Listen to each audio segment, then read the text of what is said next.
questions for the county races, but we're going to try as best as we can to give you the time you need for your intros. So Jason Foglesong, whenever it is 30 seconds left on your time, he'll give you this signal.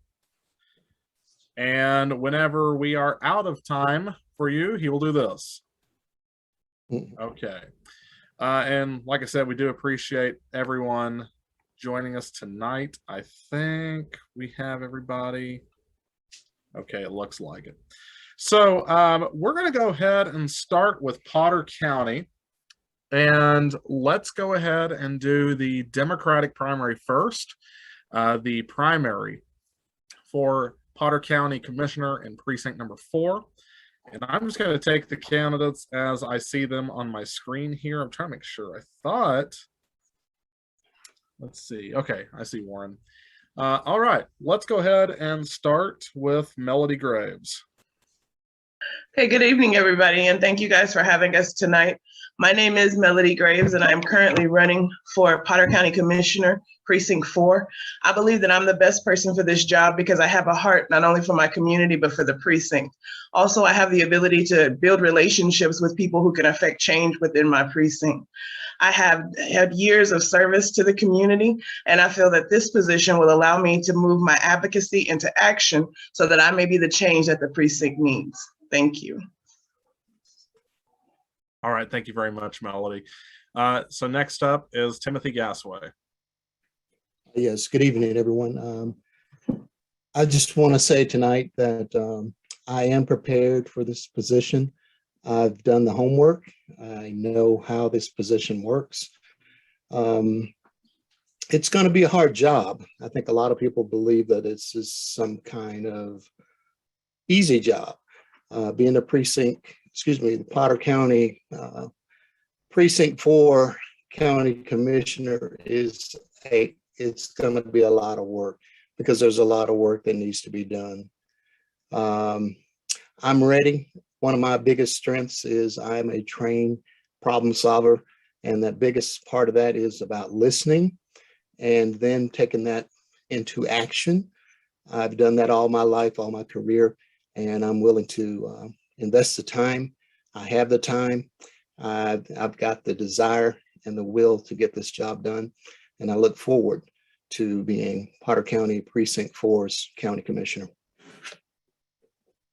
All right, thank you very much, Timothy. And finally, in this race, Warren Coble.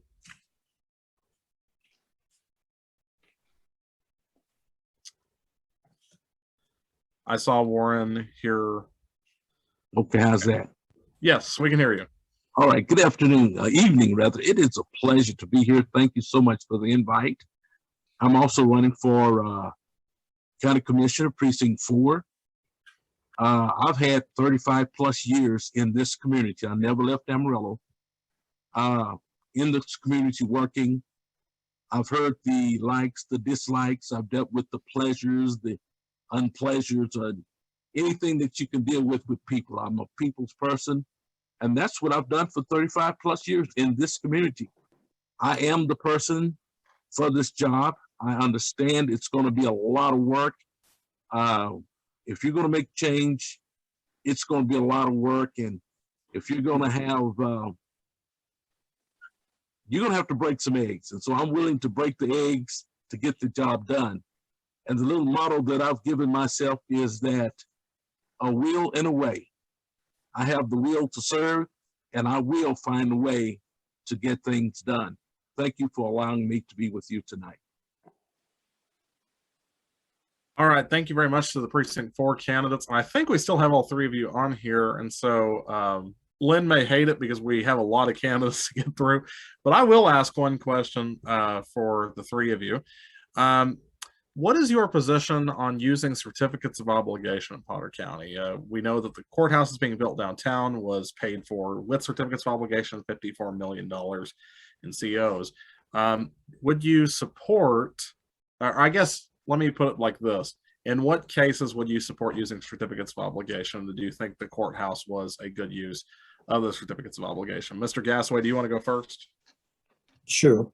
Like I said, we've got all kinds of tools that the state provides counties to use. I guess in that particular case, this is what they chose to use. It's kind of not a good idea to second guess them at this point. The way I look at situations is I would look at it, and if there's absolutely no other way to get this done, then that would be the only time that I would look at certificates of obligation. All right, thank you, Mr. Gasway. Ms. Graves? Yes, I think the certificates of obligation should only be used when the community and the public have a voice in how they are going to be used. Spending the taxpayers' money needs to be done carefully, and I would like to hear from my precinct and their thoughts on spending that money. I think a lot of times we just end up having to sit back and listen and take whatever is given to us, but we need to empower the people in the precinct so that they can have a voice in what's going on, and then we need to teach them how to hold people accountable to make sure that what we're voting for is actually what is taking place. All right, thank you, Ms. Graves. And Mr. Coble? I'm in total agreement with that. I think before we use these certificate of obligations, really, the voters must have a say. We cannot just open the checkbook. I'm very conservative in my spending, and we can't just give them a checkbook and say, here's an ink pen. So that I think we need to be a little more aligned with what the community is saying on that type of spending. All right, thank you very much, Mr. Coble. So now we'll move on to the Republican primary races. And